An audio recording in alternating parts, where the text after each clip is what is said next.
Hello दोस्तों, मेरा नाम है अजय और आज हम इस वीडियो में देखने वाले हैं लारावेल 10 के बारे में। तो हमने एक ऑलरेडी वीडियो बनाई हुई है लारावेल 10 के बारे में, जिसके अंदर हमने काफ़ी कुछ डिस्कस किया हुआ था कि लारावेल 10 के अंदर क्या क्या चीज़ें न्यू फीचर्स आने वाले हैं, क्या क्या चेंजेस होने वाले हैं। इस वीडियो के अंदर भी हम लोग बात करेंगे, लेकिन इसमें हम लोग थोड़ा सा मेजर देखने वाले हैं, यानी कि थोड़ा सा एडवांस देखने वाले हैं कि जैसे कि यहाँ पे लारावेल पिनेट वगैरह आया हुआ है, लारावेल प्रोसेस आया हुआ है, तो उसको हम थोड़ा डिटेल में देखने वाले हैं इस वीडियो के अंदर, जो कि लारावेल 10 का ही नया पार्ट है। तो यहाँ पर अगर मैं लारावेल के एलियास के साथ में अगर मैं लारावेल 10 का प्रोजेक्ट क्रिएट करता हूँ, तो यहाँ पर आप देखेंगे कि अब ये जो वर्जन दिखाएगा मुझे, यानी कि मैं इस फोल्डर के अंदर जाता हूँ लारावेल 10 के अंदर, और यहाँ पर अगर मैं लिखता हूँ PHP आर्टिजन वर्जन, तो ये मुझे लारावेल 10 का वर्जन दिखाएगा कि अब आप लारावेल 10 जो है क्रिएट कर सकते हैं लारावेल एलियास के साथ में, क्योंकि अभी रिलीज़ हो चुका है। अगर रिलीज़ नहीं होता तो आपको डेफ फ्लैग आपको पास करना होता। यहाँ पर PHP का जो वर्जन मैं यूज़ कर रहा हूँ वो है 8.2, बल्कि जो मिनिमम वर्जन है वो 8.1 आपके पास कम से कम होना चाहिए। तो मैं यहाँ पर जैम्प यूज़ कर रहा हूँ, तो बाय डिफ़ॉल्ट मुझे PHP का वर्जन मैं चूज़ कर सकता हूँ, देख सकता हूँ कि कौन सा वर्जन है। अगर मैं आपको लारावेल 10 की एक झलक दिखाऊँ यहाँ पर, तो देखिए आप PHP आर्टिजन सर्व करेंगे तो यहाँ पर लोकल होस्ट 8000 पर आप जाते हैं, तो यहाँ पर कुछ इस तरीके का आपको UI देखने को मिलेगा।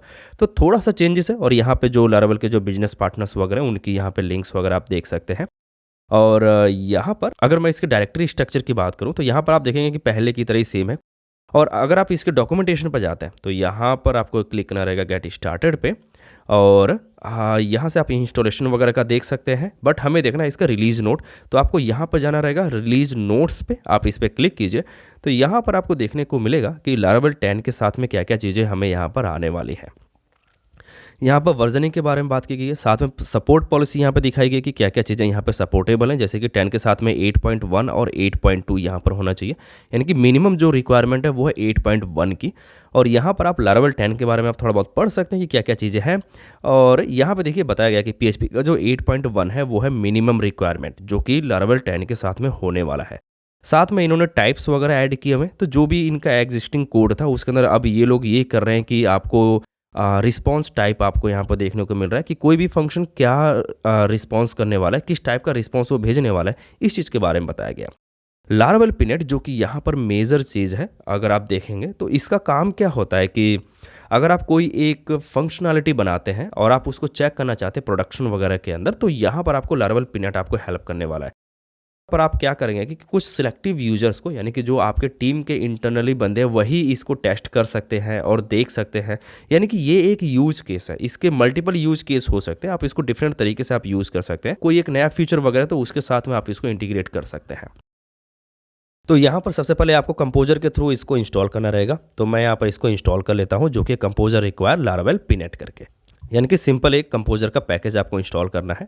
उसके बाद आपको कुछ फाइल्स वगैरह यहाँ पर आपको पब्लिश करना रहेगा। तो मैं वापस यहाँ पर आता हूँ, इस चीज़ को यहाँ से आपको कॉपी करना है और यहाँ पे इसको पेस्ट कर देना है। जो हमने यहाँ पे पब्लिश किया, आप देखेंगे यहाँ पर कॉन्फ़िग के अंदर एक फाइल है pinet.php और एक माइग्रेशन, आपको दो चीज़ें यहाँ पर आपको देखने को मिलेंगी। तो अगर मैं यहाँ पे कॉन्फ़िग के अंदर जाता हूँ, तो यहाँ पर आपको मिलेगा आप pinet.php करके, यहाँ पर देखिए यहाँ पर कुछ कमेंट्स वगैरह लिखे हुए हैं। यहाँ पे बताया गया है कि आपको कौन से स्टोरेज आप यूज़ कर सकते हैं, एरे है, डेटाबेस वगैरह है। तो आप यहाँ पे जो भी आप चेंजेस करना चाहें, आप यहाँ पे इसी कॉन्फ़िगरेशन के अंदर आप चेंजेस कर पाएंगे। अगर हम डेटाबेस के अंदर चलते हैं माइग्रेशंस के अंदर, तो यहाँ पर हमें एक टेबल देखने को मिलेगी जो कि हमें लारावेल पिनेट यहाँ पे प्रोवाइड कर रहा है, जिसके अंदर आप फील्ड्स वगैरह देख सकते हैं, जो कि नेम, स्कोप, वैल्यू, और यहाँ पे इस चीज़ को यहाँ पे यूनिक किया गया है। तो ये हमें दो चीज़ प्रोवाइड कर रहा है, एक तो कॉन्फ़िग फाइल और एक माइग्रेशन। और यहाँ पर बोला इसने कि आप माइग्रेशन को आप माइग्रेट कर सकते हैं, तो PHP आर्टिजन माइग्रेट, उसके लिए आपको कमांड रन करनी रहेगी। तो अगर मुझे माइग्रेट करना, तो सबसे पहले मैं क्या करता हूँ कि ब्रिज पैकेज को यहाँ पे इंस्टॉल कर लेता हूँ, ताकि हम एक इंटरनल एक यूज़र क्रिएट कर सकें और सिर्फ उसी को कोई चीज़ अवेलेबल होगी ये हम यहाँ पे प्रूव कर सकें। तो लारावेल ब्रिज पैकेज आपको इंस्टॉल करने के बाद आपको यहाँ पे PHP आर्टिजन ब्रिज इंस्टॉल आपको यहाँ पे रन करना रहेगा। अब ये देखो पूछ रहा है कि आपको ब्लेड का UI चाहिए, रिएक्ट में चाहिए, व्यू में चाहिए, या सिर्फ आपको APIs वगैरह क्रिएट करना है। तो यहाँ पर देखिए ये पूछ रहा है कि आप डार्क मोड वगैरह सपोर्ट करना चाहते हैं या नहीं करना चाहते हैं, है ना। तो मल्टीपल चीज़ें यहाँ पर लारावेल ने काफ़ी कुछ चेंज किया है अपने CLI के केस में। आप वहाँ पर इस चीज़ को एक्सपीरियंस करेंगे, कुछ नई चीज़ें। और यहाँ पर देखिए आप ये पूछ रहा है कि आप पेस्ट आप यूज़ करना चाहते हैं या नहीं करना चाहते हैं PHP यूनिट के साथ में। यहाँ पर इसने देखो वीट भी ये इंस्टॉल कर रहा है, तो आप वीट के साथ में आपको npm run dev आपको कमांड रन करनी रहेगी। क्योंकि लारावेल 10 के साथ में आप जानते हैं कि वीट वगैरह यहाँ पे शिप वगैरह हो रहा है, लारावेल 9 के साथ में भी था। तो अगर मैं यहाँ पर जाऊँ नीचे सबसे रिसोर्सेज के अंदर, तो आप देखेंगे इसके कुछ ब्लेड फाइल्स वगैरह हमें यहाँ पे देखने को मिली है, क्योंकि हमने ब्लेड चूज़ किया हुआ था 0 अपने केस में। राउट्स के अंदर अगर आप जाएंगे तो यहाँ पर आपको web.php के अंदर कुछ राउट्स देखने को मिलेंगे, जो आप यहाँ पर देख सकते हैं, जैसे कि डैशबोर्ड वगैरह हो गया, आपका ऑथ हो गया, प्रोफाइल, और यहाँ पे auth.php भी है।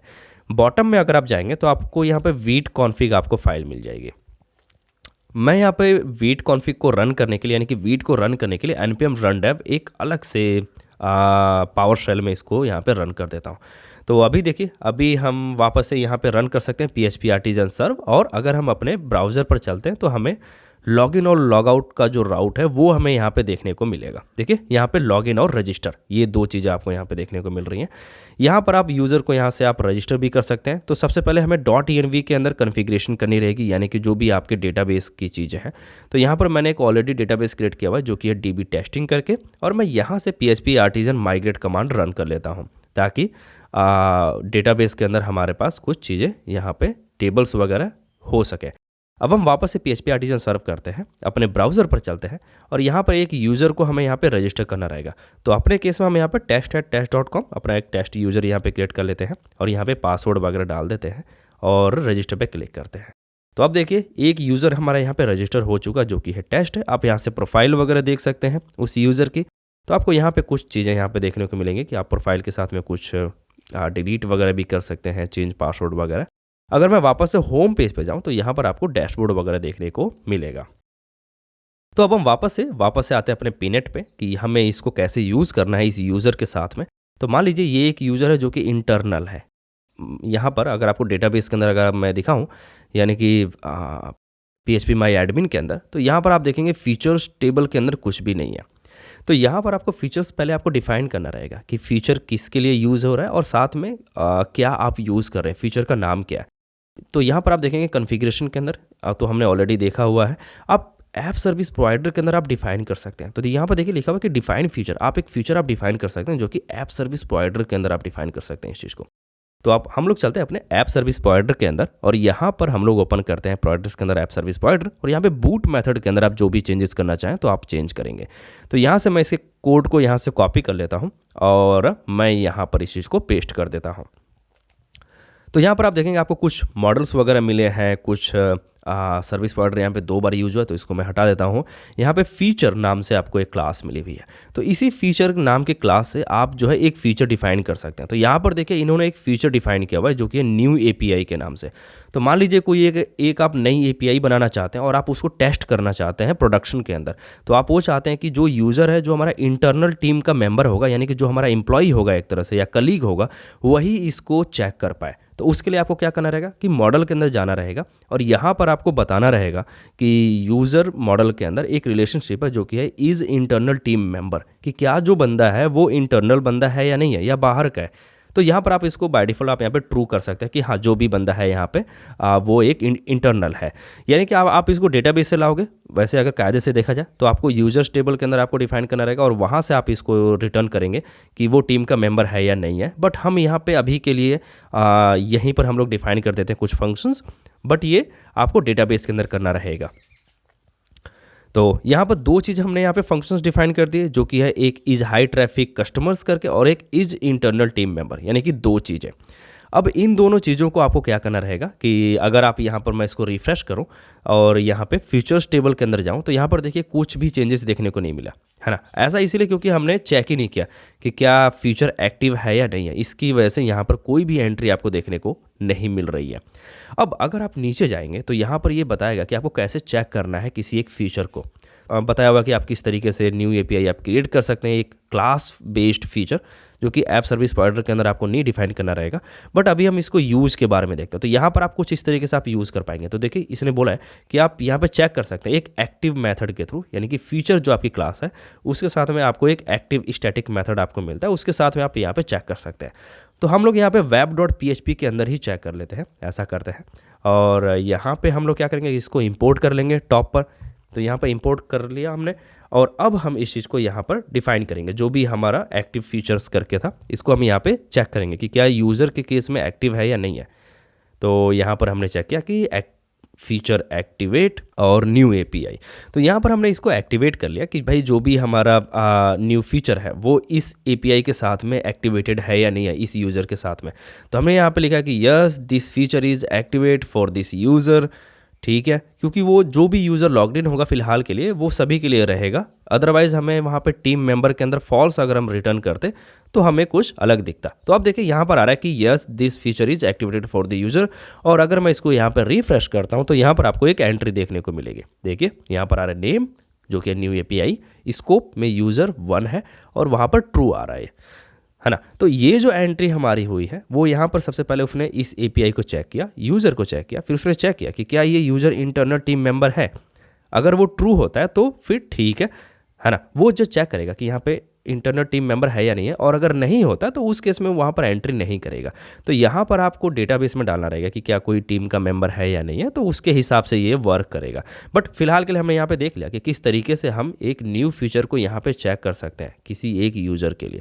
तो इसको आप यहाँ पर यूज़ कर सकते हैं अपने प्रोजेक्ट के अंदर, जहाँ पर आपको ये ज़रूरत हो कि भाई मुझे एक न्यू फीचर आप ऐड करना है और सिर्फ हम लोग टेस्टिंग पर्पस वगैरह के लिए करना चाहते हैं, या कुछ सिलेक्टिव यूज़र्स के लिए ही आप कुछ फीचर देना चाहते हैं, तो वहाँ पर आप इसको यूज़ कर सकते हैं। तो यहाँ पे आपको मल्टीपल मेथड्स वगैरह मिल जाते हैं। आप इसकी डॉक्यूमेंटेशन पर जाएंगे तो आपको काफ़ी कुछ देखने को मिलेगा। आप क्लास बेस्ड भी आप जो फीचर यहाँ पे क्रिएट कर सकते हैं। देखिए यहाँ पर आप जो भी हमने बूट मेथड के अंदर हमने यहाँ पे डाला था, यानी कि प्रोवाइडर के अंदर उसकी जगह पे आप एक क्लास क्रिएट कर सकते हैं और आप उसको रजिस्टर कर लेंगे तो यहाँ पर आप इसको यूज़ कर पाएंगे। अभी हम देखते हैं अपने प्रोसेस के बारे में कि जो भी हमारे पास लारावेल 10 के अंदर एक नई चीज़ आई है जो कि है प्रोसेस। आप यहाँ पे इसको सर्च कर सकते हैं प्रोसेस के नाम से, और ये आपको दिखाएगा कि डिगिंग डीपर के अंदर अगर आप जाएंगे इस सेक्शन के अंदर, तो यहाँ पर आपको प्रोसेस करके एक लिंक मिलेगा एक तरह से। यहाँ पर आप इसकी डॉक्यूमेंटेशन वगैरह को पढ़ सकते हैं, देख सकते हैं क्या क्या चीज़ें हमारे पास आने वाली है। तो यहाँ पर मैं प्रोसेस को यूज़ करने के लिए सबसे पहले हम क्या करते हैं कि इसी चीज़ को कॉपी करते हैं। इसके लिए कोई पैकेज वगैरह आपको इंस्टॉल नहीं करना, तो कोई टेंशन नहीं इसके लिए। यहाँ पर हम इसको कमेंट कर देते हैं क्योंकि हमें इसकी अभी नीड नहीं है। फ्लैग के बारे में हमने देख लिया कि किस तरीके से हम फीचर वगैरह यूज़ कर सकते हैं। अब हम प्रोसेस के बारे में देखते हैं कि जो लारावेल 10 के साथ में है वो प्रोसेस किस तरीके से वर्क कर रहा है। तो यहाँ पर हमें इसको इंपोर्ट करना है, जो भी आपका प्रोसेस फसाड है इसको आपने यहाँ पे इंपोर्ट कर लिया। इसको यहाँ पर आप क्या कर सकते हैं कि इसको कॉपी कर सकते हैं और यहाँ पर आप इस कमांड को आप रन कर सकते हैं। तो प्रोसेस के अंदर क्या है कि कुछ आप कमांड्स आप रन कर सकते हैं लारावेल के अंदर रह करके। तो यहाँ पर जैसे कि मैं इसको अगर मैं रिफ़्रेश करूँ तो यहाँ पर देखिए कोई अभी आउटपुट नहीं दिख रहा मुझे, बल्कि हमने यहाँ पे LSAL हमने सेम टू सेम यहाँ से कॉपी किया था और हमने इसको यहाँ पे पेस्ट कर दिया था। कुछ और फंक्शन आप यहाँ पे यूज़ कर सकते हैं, जैसे कि सक्सेसफुल फंक्शन है। तो आउटपुट की जगह पे मैंने यहाँ पे सक्सेसफुल किया कि क्या ये सक्सेसफुल है, तो यहाँ पर कोई भी आउटपुट मुझे नहीं मिल रहा है। फिर मैंने फेल्ड को मैंने यहाँ पे कॉपी किया कि क्या ये फेल्ड हो रहा है, तो इस केस में हमारा 1 होना चाहिए। अगर ये फेल हो रहा है तो मैं यहाँ पे वापस इसको रिफ्रेश करता हूँ तो ये देखिए यहाँ पे 1 आ रहा है। इट मीन्स कि ये जो कमांड है वो हमारी फेल हो रही है। ठीक है, ऐसा इसलिए हो रहा है क्योंकि LSAL लिनक्स की कमांड है और हम यहाँ पे विंडोज़ के अंदर वर्क कर रहे हैं। तो अब मैं वापस इसको अगर मैं रिफ्रेश करूँ तो अब देखिए यहाँ पे फेल्ड गायब हो गया, क्योंकि dir जो कमांड है वो विंडोज़ की है, जो जहाँ पर डायरेक्टरी को लिस्ट किया जाता है। वापस से अगर हम सक्सेसफुल को अगर हम रन करें यहाँ पे एक L ज़्यादा हो गया, तो यहाँ पर देखिए अभी 1 आ रहा है। इट मीन्स कि ये सक्सेसफुल रन हो रहा है। अगर मैं यहाँ पे आउटपुट मैं देखना चाहूँ कि क्या आउटपुट मुझे दिख रहा है यहाँ पे, तो ये देखिए ये आउटपुट भी प्रिंट कर रहा है कि क्या आउटपुट आपको मिल रहा है। इसको थोड़ा सा और अच्छे से देखने के लिए मैं यहाँ पे DD कर देता हूँ, डाई एंड डंप, जो लारावेल हमें प्रोवाइड करता है। अब देखिए यहाँ पर आ रहा है कि volume in drive C Windows और कौन कौन सी यहाँ पे डायरेक्टरीज वगैरह हैं पब्लिक फोल्डर के अंदर, क्योंकि लारावेल पब्लिक फोल्डर के अंदर से ही रन होता है।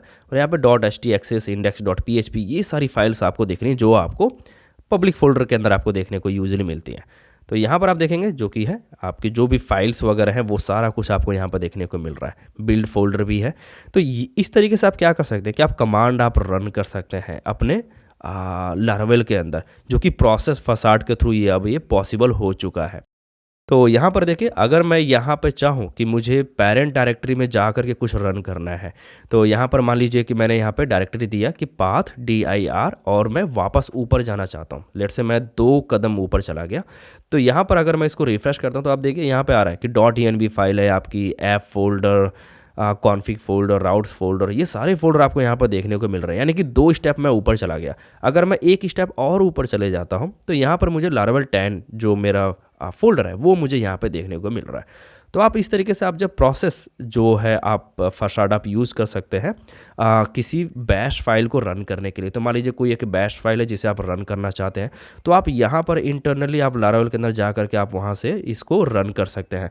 तो यहाँ पर काफ़ी कुछ आपको इसकी डॉक्यूमेंटेशन में देखने को मिलता है। इसके डिटेल के बारे में अगर हम जाएँ तो हम इसके डिटेल के साथ में कुछ वीडियोज़ वगैरह और क्रिएट कर सकते हैं। यहाँ पर देखिए टेस्टिंग वगैरह के लिए भी लिखा हुआ है कि आपको कुछ इस तरीके से आप टेस्ट कर सकते हैं। एक नया फ्लैग आप यहाँ पे पास कर सकते हैं प्रोफाइल के नाम से, जिसके अंदर क्या होगा कि आपको नॉर्मल टेस्टिंग के अंदर तो सिर्फ आपको डिटेल्स दिखाता है, बट इसके अंदर ये भी दिखाएगा कि कौन सा टेस्ट कितना टाइम ले रहा है। तो ये काफ़ी एक अच्छा फीचर यहाँ पर आया। पेस्ट जो है वो आपको बाय डिफ़ॉल्ट अब यहाँ पे मिल सकता है। अगर आप यहाँ पे फ्लैग पास करते हैं पेस्ट का, तो डायरेक्ट आपको लारावेल के साथ में भी आपको मिल जाता है यहाँ पे। आप यहाँ पे कंट्रोलर वगैरह आप यहाँ पे जनरेट कर सकते हैं। देखिए यहाँ पे लिखा हुआ है जनरेटर CLI प्रॉम्प्ट। तो अब आप CLI प्रॉम्प्ट के साथ में भी कुछ जनरेट कर सकते हैं। तो मान लीजिए मैंने यहाँ पे लिखा कि PHP आर्टिजन मेक कंट्रोलर। इसके बारे में हमने ऑलरेडी ब्रीज के साथ में भी देखा था, बट यहाँ पर भी आप देख सकते हैं। और मैंने यहाँ पे कोई नाम पास नहीं किया, तो ये पूछेगा कि क्या नाम आप पास करना चाहते हैं। तो लेट्स से मैंने यहाँ पे लिखा कि यूज़र कंट्रोलर।